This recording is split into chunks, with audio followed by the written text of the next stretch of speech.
The Switch 2 has quickly de-evolved from being one of the most anticipated console releases to being one of, if not the, most controversial consoles before it's even come out. From everything to the specs of the consoles, games on the console, and most of all, being the price, almost every aspect of the Switch 2 has been scrutinized to death before the console is even a month away from releasing. This criticism is so rampant and so strong that it starts to feel like the general opinion on it is that this is all true without a doubt, and the Switch 2 is a failure of a product before even launching, perhaps launching Nintendo into another Great Depression just like the Wii U did. However, when you look through the lens of a different perspective, it starts to feel a little bit different. While criticism has a rightful and warranted spot in all sanctions of consumer product, as well as almost anything in life, that same criticism can be questioned and debated upon. Today, I will be going over that misinformation that clouds the Switch 2 and how it's emblematic of the lack of trust created within Nintendo and the whole gaming industry as a whole. Now, before I get into this, I think it's very important that I'm in no way trying to be a Nintendo bootlicker.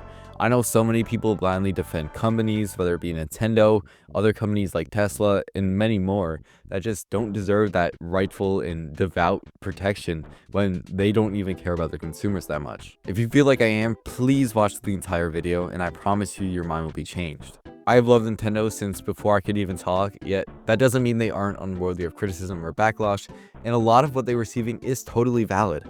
However, so much information is spread around the Switch 2, which has fostered a ton of negativity and harm in both the Nintendo community and on the social media platforms as a whole. That just creates an unsafe environment for a lot of people to be in a community that's supposed to be fun and nurture togetherness and just having a good time. So instead of spreading this bit of information, I'll try to tackle it here. While the biggest debate of the console is obviously its price tag, I believe it's important to go over some of these smaller things first that kind of build into being a bigger problem. The first one I think is kind of stupid, but it's about the necessity of the console.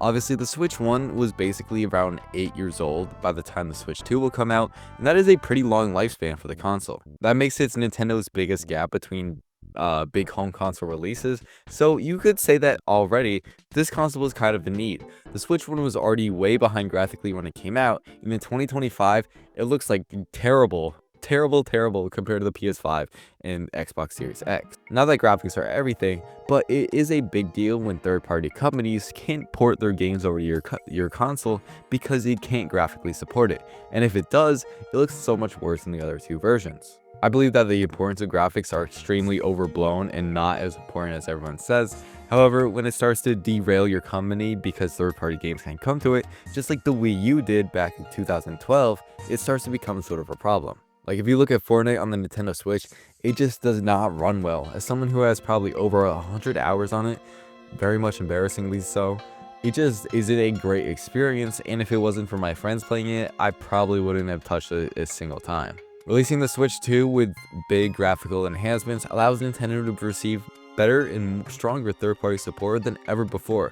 We already see games like Cyberpunk and Madden, which I know the games suck, but the player base is extremely massive and is a big consumer base that Nintendo has not really touched yet. That would have never been able to come to the Switch 1. So it reaches more people, which is obviously what they want as a company, and allows them to make even more money. Additionally, those prior games like Fortnite will now be able to actually run at 60 frames per second and play as a solid game, which will overall just boost the enhancement and enjoyment of the users. So while you do have to pay extra money for the console, overall it does seem like it's a warranted upgrade and that Nintendo wasn't rushing this out just to make more money. Now we're getting into the more specific ideas of the Switch 2 and why people are so upset about this console. And the first one I've seen is basically game key cards. This was ruminated around the day of the Switch's release, as Nintendo had this on their website. Basically, these are just cartridges that allow you to download the game, and it acts as sort of a key in order to play that download, and you have to put it in to play the game.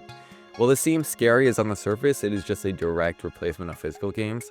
These have been around for like decades. On the Switch 1, many games were released in a physical box with a little ticker at the top or bottom that basically said internet was required to play the game, as there wasn't a real physical cartridge. It was really just a download code that you downloaded for big games like Witcher 3, Fortnite, etc. because they wouldn't fit on the cartridge. Both of these tactics are pretty shady and go against the consumer having full control and power of what they buy. However, that keycard idea is so much better. It allows you to still have part of the game, and it could possibly lead you to sharing that game, which is amazing and allows you to save money. While the specifics of that aren't surely known right now, if you can share games, it may be known more closer to the console's release. The main point of misinformation that I've seen on this is that this is every game on the console and this is just the standard, which is just simply not true. We already know that only limited amounts of games such as Street Fighter 6, I believe, and Bravely Default Remaster is going to be a key hard game launch at launch, which is a little confusing since Bravely Default is a 3DS remaster and definitely does not need this. However, Street Fighter makes sense. On the PS5 it was about 80 gigabytes, and with the Switch 2 only holding I believe 32 gigabytes on the cartridge, it doesn't make sense for that to be fitting on the cartridge. We already know that first party games aren't going to be doing this. Mario Kart, World, and Donkey Kong Bonanza both don't have this feature, and this is going to be a more commonly used with third party, which don't really know how to maximize the space on cartridges. For example, a game like Genshin Impact is over 100 gigabytes, and there's just no way a game like that could fit on a cartridge. So that would be one of those games if it were to ever come to the Switch 2. While the ethicality of this can be discussed with games like Bravely Default, which definitely can fit on the cartridge, it's not a big thing because it's not going to be happen in most games. It sucks that it has to be done, but if some of these games are going to come to the Switch 2 with a limited cartridge size, it's going to have to happen, unfortunately. And finally, we come to the pricing of the games. $70 for games, $80 for Mario Kart, and $450 for the console. However, for some reason it feels like nobody really knows the price of the games or the console itself. This started when Nintendo officially didn't reveal the price of the console or the games in the Direct itself, which is a huge mistake.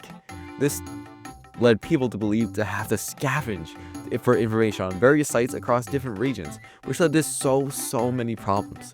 Currency differences are extremely vital to pricing in various economies around the world, yet when there's discussion around them, they aren't as commonly mentioned or even considered, especially in social media when most of the people giving out information are teenagers. Due to Nintendo's questionable decisions to leave pricing of both console and games out of the Direct, led to a wildfire of misinformation. If you search the Switch 2 on TikTok, you'll find numerous videos with over 500,000 likes and beyond that say games cost $90. How much is it? And I looked her dead in the eyes and said, if you want to go pick it up at GameStop right now, it's going to be $90. I don't think I would be mad if she punched a hole clean through my stomach. It's 80 for digital, 90. Which just isn't true. This is because the pricing for Mario Kart World was 90 euros for the physical copy and 80 euros for the digital. While $80 is egregious, and I don't agree with it at all, and it's greedy and exceedingly expensive for a video game, it's still not $80. This also led to the idea that physical games will cost more than digital, which is an egregious market practice if it is so. And while it is true in Europe, it is not so true in America, and I can't find any sources that say digital costs less than physical. You also have many people saying the console was $500 or even more, which still just isn't true. It's possible that people are looking at the Canadian dollar price, which is around $600, I believe. However, that doesn't mean the console costs $500 in America. It means it costs $450 and $500 with the Mario Kart. Just seeing this complete spew of misinformation is really frustrating just as a person. Misinformation is super harmful, especially when it comes to more serious topics such as politics, disease, or even more. So to see how easy misinformation can be spread by just someone with a social media account because they say so is so scary and does not mean good things for the future of the world. While there are going to be other games that cost $80 that later on, such as the Kirby game and the Mario Party, those both come with DLC, so it kind of makes sense. While I still think it's way too much to charge for a video game, it makes sense why a game released for $60 on the Switch 1 is going to be charged $80 when it comes with DLC, graphical updates, etc. Now that I agree with it, but it makes sense. Same with the pricing of the console. $450 is expensive, but when you look at the other consoles on the market, they're both around that range price. So if Nintendo wants to make a more powerful console, it's gonna have to charge more than $300, and unfortunately it's right around the market price. Video games as a whole have been expensive since their release. Adjusted for inflation, the original Atari, which could barely even play Pong, cost almost $1,500 adjusted for inflation. And while it's true that technology has advanced in ways that we probably couldn't even anticipated, and hopefully will continue to do so, companies are going to find every minute and tiny way to get more money out of us. Ever since the N64, it's been common for games to be $60. However, adjusted for inflation, that money is more like $120. With With how the economy has shifted and changed, it's shocking to see that $60 was the standard for decades, and it's great that this big sanction of consumer products stayed that consistent price for so long, despite all the economic shifts, depressions, and changes. However, with them being companies, it's kind of shocking to see that it took this long for companies to start taking advantage of us. Sure, you could say $70 isn't too bad, but it's still more than what it used to be. And while the power of the dollar is higher than ever and people make more money on average, it doesn't mean living is easier. Living for many people is harder than it's ever been right now due to outrageous prices, and it seems like price gouging and shrinkflation are big topics that should be addressed and needed to be discussed by the government, yet it doesn't seem like it is. If you look at movie theaters or almost any entertainment section, you'll see that tickets and concessions have gone out of price with inflation. When a movie ticket used to cost $6.50 and should cost $10 now, it costs $16 or $17. So while video games have thankfully been avoiding the snatches of inflation, it seems like those days are numbered, if not already over. All this misinformation going around is really just evident of the lack of trust built between Nintendo and its customer base. While the Switch 2 was a uptick in basically communication and relationship between Nintendo and its fans, it's really shocking to see that Nintendo can lose this many patrons because they don't share the information themselves. Just because they didn't put in the Direct, so many people lost trust with it. So many people are falling to misinformation that they really don't have a choice but to dislike Nintendo because these do and are unhealthy business practices. Putting it in the Direct is just a clear show of lack of trust in the product, and leaving it for people to find out themselves is just terrible and terrible business moves. I don't know why Nintendo did it, but it's clear that this might not be great for them. And while it's true that a lot of misinformation has gone around too, it doesn't excuse them of the fact that this is their fault. So while this video isn't the necessary encapsulating and perfect idea of pure information that's only truth, I recommend you checking out your own facts. Check your Nintendo website of your own local country, check other trusted sources, and don't trust people on TikTok who just say stuff because it's not necessarily true. Don't even believe what I'm saying, form your own opinion. Mine is not the end all be all. And thank you guys so much for watching. If you enjoyed, please leave a like and subscribe. I appreciate you guys watching so much, and I hope you got at least something meaningful out of this video. Thank you.